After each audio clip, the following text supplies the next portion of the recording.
السلام عليكم ورحمة الله تعالى وبركاته. Alors شفنا في فيديو سابق كيفاش avec les pointeurs je peux manipuler les variables simples. في la vidéo d'inchallah on va voir comment je peux manipuler les vecteurs avec les pointeurs.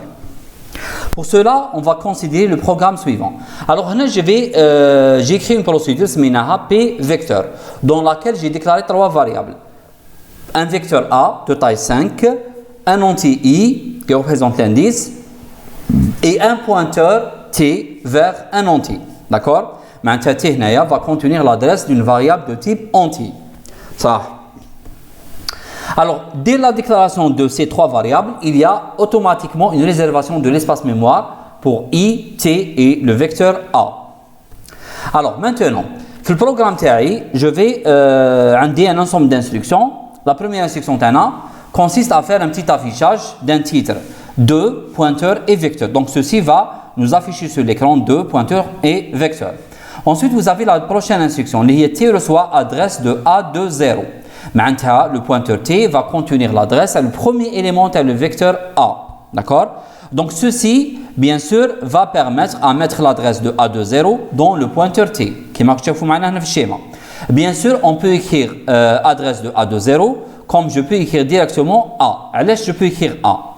Parce que A, non seulement le nom est le vecteur, mais A, c'est un pointeur du vecteur. Maintenant, A, c'est un pointeur vers l'adresse, le premier élément de le tableau, comme l'adresse de A de 0. D'accord? Donc A, il y a exactement l'adresse de A de 0. D'accord? Ça.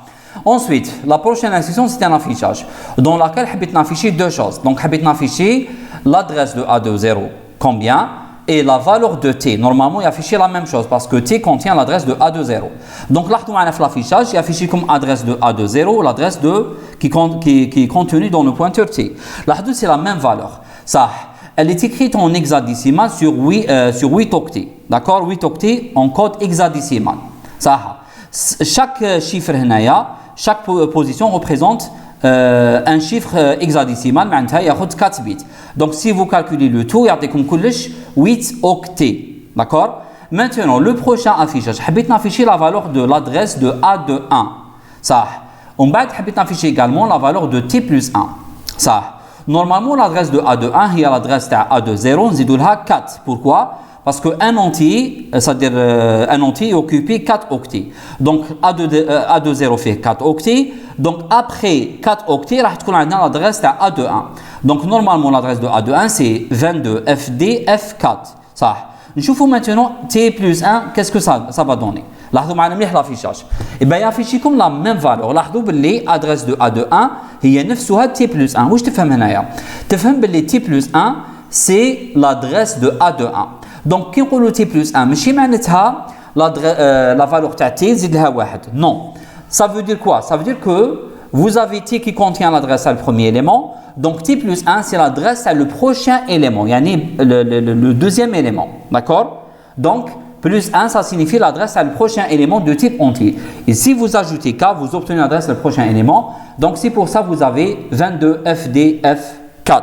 D'accord?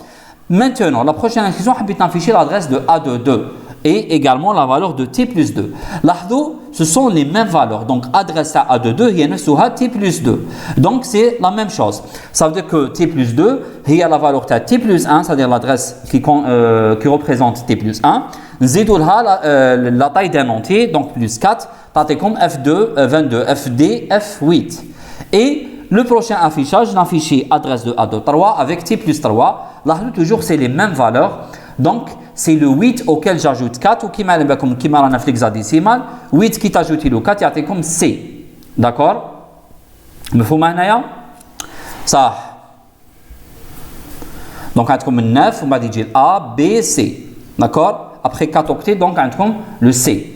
Donc, qu'est-ce que je peux déduire à partir de ça? La conclusion, c'est que إذا كان T contient l'adresse de A de 0, d'accord? Eh bien, T plus 1, c'est l'adresse de A de 1, T plus 2, il y a l'adresse de A de 2, et T plus 3, il y a l'adresse de A de 3. De façon générale, donc, adresse de A de I, il y a exactement T plus I. D'accord? Donc, si vous avez la remarque, on va la considérer tout à l'heure. Ça. Maintenant, Donc, je vais T plus I à l'adresse de A de I de façon générale. On va voir maintenant que grâce à cette écriture, je peux lire un tableau.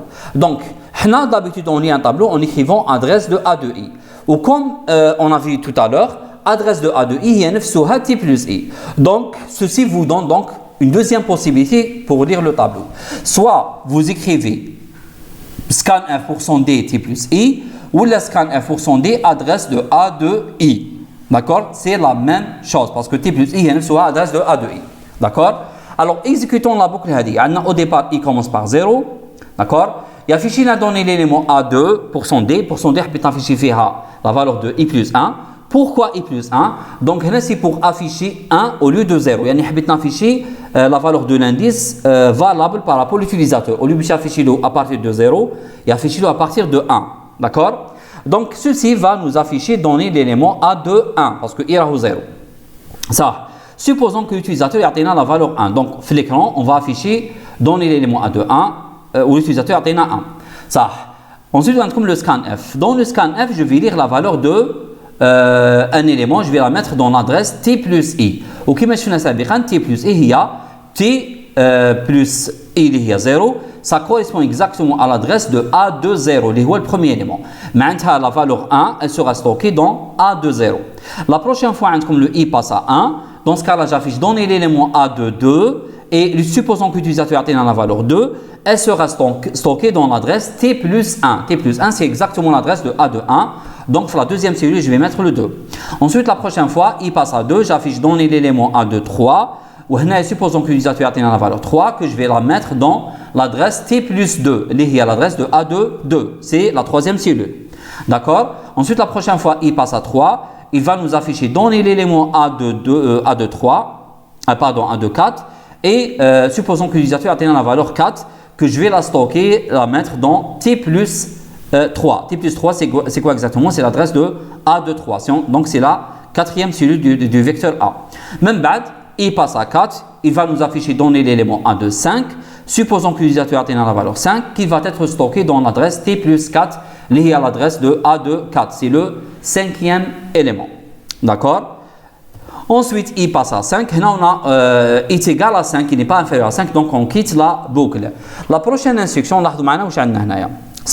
alors, c'est quoi exactement T plus 4? T plus 4, c'est exactement l'adresse de A de 4, n'est-ce pas? Je m'excuse à l'écriture. Donc, T plus 4, il y a l'adresse de A de 4. D'accord? Maintenant, on a une étoile avant les parenthèses. Donc, on a une étoile. Ici, vous avez une étoile. Alors, si vous avez bien suivi la première vidéo que j'ai mise sur les pointeurs, l'étoile et l'adresse, ce sont deux choses qui s'opposent. Donc, étoile avec le et commercial, qui est l'adresse, vont être éliminés les deux. Ils vont faire comme A de 4.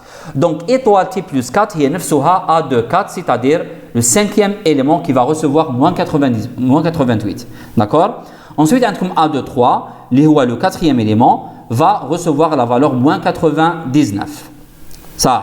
Donc, grâce au pointeur T, l'instruction Hadia, j'ai pu modifier la valeur du cinquième élément en écrivant étoile T plus 4. Parce que étoile T plus 4, c'est exactement A de 4. Et donc, on peut déduire que A de I, c'est exactement étoile T plus I. D'accord? On va voir ça encore à travers l'affichage. Maintenant, au niveau de l'affichage, alors je vais afficher le vecteur A et je peux l'afficher de deux manières. Soit j'affiche la valeur de A de I, ou là j'affiche étoile T plus I. Donc, dans l'exécution, on avait essayé étoile T plus I pour voir est-ce qu'il va afficher réellement les éléments de A. Alors, au départ, il commence par 0, il affiche A de 1 égale étoile T plus 0, il y a étoile T. Étoile T, c'est exactement, c'est étoile l'adresse de A de 0, et ça vous donne quoi? C'est A de 0, il y a 1. D'accord? Ensuite, le prochain affichage, il passe à 1, il va afficher A de 2 égale étoile T plus 1. Ou étoile T plus 1, c'est exactement A de 1, c'est-à-dire la valeur 2. Ensuite, il passe à 2, il va nous afficher A de 3 égale étoile T plus 2, il y a exactement la valeur de A de 2, il y a la valeur 3. Ensuite, il passe à 3, il va nous afficher A de 4 égale étoile T plus 3, il y a A de 3. D'accord? Il y a moins 99. Ensuite, I passe à 4, et dans ce cas-là, il va nous afficher A de 5 égale la valeur de étoile T plus 4, qui est A de 4. Donc, affiché comme moins 88. D'accord? Il passe à 5 et on est arrivé à la fin de la boucle, donc on sort de la boucle. Donc, comme vous voyez ici, l'affichage تاعي لاحظوا بلي étoile T plus I, ça va vous permettre exactement d'afficher les éléments de A, les A de I. D'accord? Donc, à partir de tout ça, donc on peut faire la conclusion suivante que j'ai mis avec cet affichage. Donc, la conclusion est la suivante. Si vous avez un pointeur T de type pointeur vers entier qui contient au départ l'adresse de A de 0 ou la hatta A, parce que A soit l'adresse de A de 0. Alors ceci implique que T plus I c'est exactement l'adresse de A de I et étoile T plus I c'est exactement A de I. J'espère que c'est clair. On va schématiser ça de cette manière. Donc si vous avez le pointeur T qui contient au départ l'adresse de A de 0, on dit que le pointeur T pointe vers le vecteur A. D'accord? Et dans ce cas-là, la première cellule c'est exactement étoile T, deuxième cellule c'est étoile T plus 1, ensuite étoile T plus 2. Et de façon générale, le ième élément de A de I c'est exactement étoile T plus I. D'accord? Alors j'espère que la conclusion elle était claire. On va voir un exemple d'application. Ça. Alors dans l'exercice HADA, on veut créer une procédure qui permet de lire un tableau, une autre procédure qui permet d'afficher un tableau et un algorithme qui va utiliser les deux procédures précédentes pour lire et afficher un vecteur A de taille n. D'accord? On va voir la solution. Alors à gauche, vous avez la solution en algorithmique, à droite, vous avez la solution en langage C. Nous allons la solution en algorithmique. Donc au niveau de l'algorithme, vous avez deux variables. Vous avez la taille n et vous avez le vecteur A qu'on veut le lire et l'afficher. Alors je commence par la procédure lecture. Alors elle permet de lire un tableau. Alors qu'est-ce qu'on avait dit sur les procédures? On a les paramètres des procédures, et ce qui se trouve entre parenthèses, ça doit être soit des données ou des résultats, et non pas autre chose. Ça, au niveau de l'écriture de la solution, ce qui représente le résultat, c'est le tableau. Allez, on le tableau. Parce qu'au départ, comme le tableau était vide, on veut le remplir. D'accord? Et donc, là, il y a un changement au niveau du tableau T. Donc, T représente un résultat. D'accord? Donc, T ou résultat, c'est pour cette raison qu'il doit être transmis par variable. Mais N, hada, je l'ai considéré dans la solution TRI une donnée. Donc, cette procédure, elle va recevoir juste le N, le nombre d'éléments à remplir. En bas, elle va prendre le tableau et elle va ensuite le remplir, case par case. D'accord? Alors, T, c'est un résultat, N, c'est une donnée et I, c'est une variable auxiliaire. Donc, ce n'est ni donnée ni résultat. Donc, c'est pour cette raison que j'ai déclaré I comme variable locale. Mais faut maintenant, au niveau de le corps de la procédure, c'est juste une boucle qui permet de lire le tableau de la même manière que vous la connaissez auparavant. D'accord? Donc, j'ai dit fait hadia. D'accord? Un des petites remarques. Alors, la procédure hadia permet de remplir le tableau directement en connaissant N.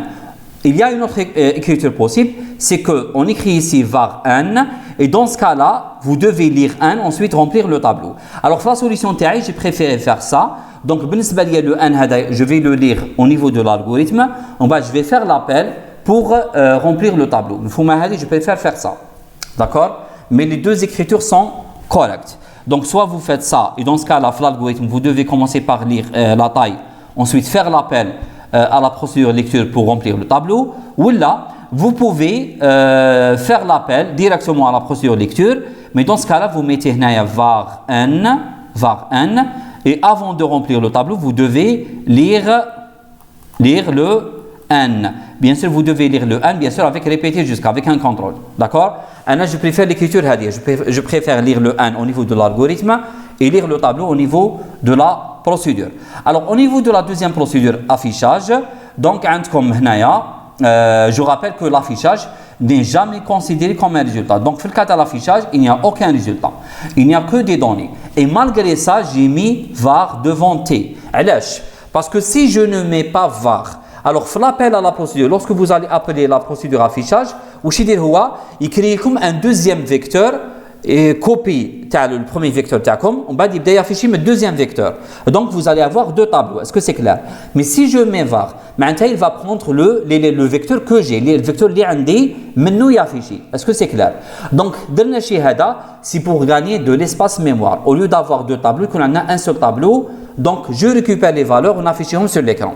Donc c'est pour cette raison, dorénavant, قاعدة هذه, à chaque fois que vous avez un tableau comme paramètre, vous devez toujours le transmettre par variable. هذه قاعدة, que ce soit vecteur ou la matrice. D'accord? Donc la donnée c'est le vecteur t, une autre donnée c'est la taille n. Et toujours c'est une variable auxiliaire, la donnée ou le résultat. Alors l'affichage se fait de la même manière que vous connaissez auparavant. Donc avec une boucle pour i de 1 jusqu'à n, écrire t de i, vous fermez la boucle. Ça. Arrivons maintenant au début de l'algorithme. Là, je veux utiliser les deux procédures pour lire et afficher le tableau A. Alors, au départ, je commence par lire la taille du tableau. Les rois n majuscule. Alors, donnez un entre 1 et 1 avec un contrôle avec les petit jusqu'à. Ensuite, vous avez l'appel. L'appel. Alors, au niveau de la définition de la procédure lecture, nous avons un tableau, on bat la taille. Alors, le tableau de l'algorithme s'appelle A. La taille est n majuscule. Donc l'appel se fait de cette manière, lecture à n. De la même manière, je fais l'appel à la procédure affichage qui a besoin d'un tableau ainsi que de sa taille. Donc affichage à n. Nous voyons maintenant la solution en langage C. Ça, en langage C, nous avons la procédure lecture. Donc, quand on procédure, vous devez écrire ici void. Void, c'est une fonction qui ne retourne pas de résultat. C'est exactement la procédure. Ça. Alors, ce qui correspond au tableau, je n'ai pas écrit ici T tableau sans qui m'accepte int T sans. Un pointeur. Donc, int étoile T va correspondre au tableau. On va voir comment. Vous avez le deuxième paramètre, il y a la taille. Au niveau de la lecture, la boucle de lecture. Ça, on va utiliser la conclusion qu'on avait auparavant. Si le pointeur T contient l'adresse de A de 0, eh bien, dans ce cas-là, T plus I, c'est exactement l'adresse de A de I, et étoile T plus I est exactement A de I. Ça.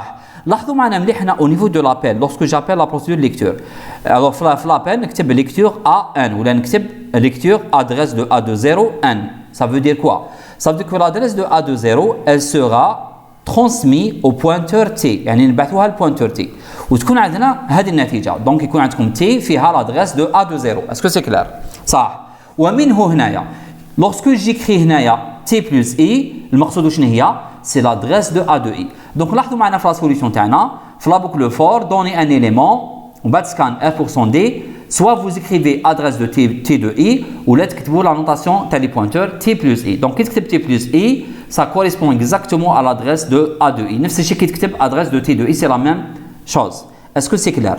Donc, grâce au pointeur, je peux lire le tableau A au niveau de la fonction main. Ça, au niveau de la deuxième procédure affichage, toujours void. Donc, là, toujours le pointeur T qui représente le tableau. Là, au moment de l'appel, nous avons adresse de A de 0 sur le pointeur T. Donc, dans le cas T contient l'adresse de A de 0. Ou dans le cas étoile T plus I, c'est exactement A de I. Et donc, لاحظوا معنا مليح بلي في l'affichage نافيشي avec étoile T plus I.